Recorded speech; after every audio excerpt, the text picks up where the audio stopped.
Les lupins, c'est une biannuelle. C'est pas une vivace, c'est pas une annuelle. Elles se reproduisent dans les champs souvent comme ça. Je vais vous expliquer un peu pourquoi. En fait, vous voyez, là, il y en a quelques-uns un peu partout, mais on est avancé. Là, elles sont rendues à l'étape de faire leurs graines pour se reproduire. En fait, une vivace, ça va faire des fleurs, mais c'est surtout, des fois, ça va se ressemer avec les fleurs, mais son mode de survie est surtout par les racines. Donc, quand elles vont tomber en dormance, l'hiver, par exemple, elles vont toutes mettre leur énergie dans leurs racines puis survivre là. L'annuelle, en général, elle va faire beaucoup de fleurs, de la graine, puis elle va lancer ses graines, puis elle va se reproduire par sa graine. Souvent, le plant va mourir au complet.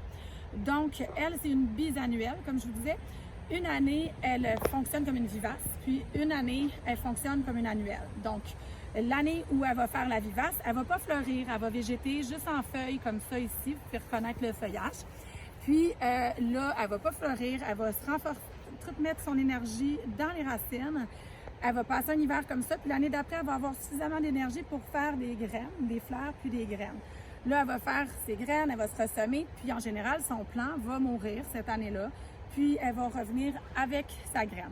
Donc, quand vous l'avez dans votre jardin, les gens, des fois, ils viennent en cueillir. Si vous cueillez celui qui a la fleur, par exemple, bien souvent, elle va se ressemer, puis le plant va mourir. Vous êtes mieux souvent de prendre des plants qui ont végété, qui n'ont pas fait de fleurs, ou de prendre tout simplement des graines. Donc, quand vous voulez cueillir les graines, vous attendez que ça devienne sous cette forme-là. Ici, on voit que c'est vraiment ouvert en ce moment. De plus près, on voit que c'est ouvert puis ça s'est ressemé. Donc, il faut les prendre quand elles sont encore fermées, évidemment. Puis, dans cette forme-là, c'est la graine qui commence, mais elle n'est pas encore prête. Donc, c'est vert à l'intérieur. Il faut vraiment attendre qu'elle soit mûre. Donc, pour venir les cueillir dans les champs.